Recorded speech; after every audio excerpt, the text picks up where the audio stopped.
Hello and welcome to another edition of Adam's Music Box, where today we just learned of the passing of the great Frankie Beverly, who was the leader of the band Maze from its origins in the 70s right up until his death. Now, their golden period, well, they had a song called Golden Time of Day, but their golden era was really the late 70s up through the mid 80s, when they released album after album that virtually all of them went gold.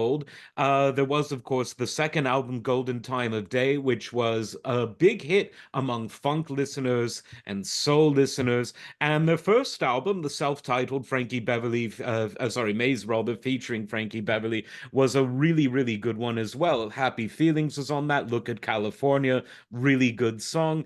One of their best albums was from 1980. It featured Joy and Pain, and it was called Joy and Pain. Southern Girl was another big hit for them. Joy and Pain obviously had a second life about just over 10 years later.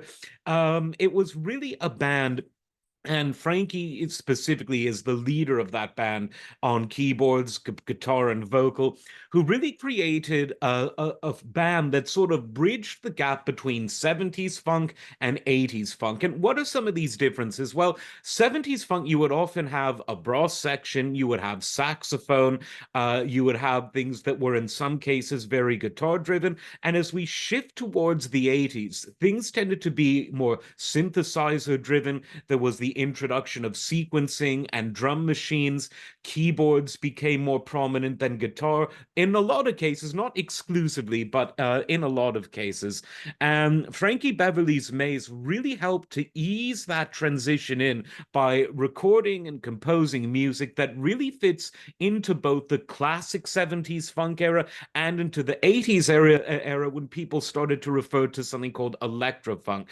Maze spanned that gap, and they had continual and consistent success on both sides of that.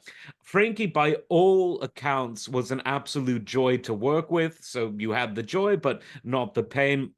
He was a great showman, great performer, someone whose roots were very much in the Philadelphia sound, but who traveled around the US and performed around the world.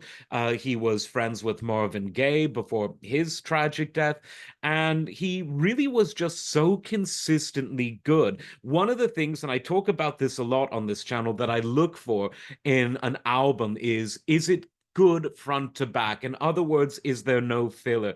And on all of the Maze albums, there's really no filler. It's all really good stuff. One of the absolute quintessential funk and soul bands. I put them up there with Kool and the Gang, with the Ohio Players, with even my favorites, the Isley Brothers. They were one of the very, very best. And Frankie was the main reason, as the leader of the band and as the man who wrote most of the music, he was the one that was responsible for it.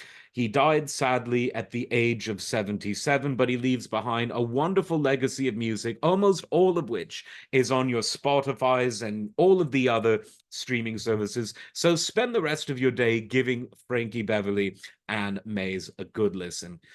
Like, subscribe. We will see you next time. Take care.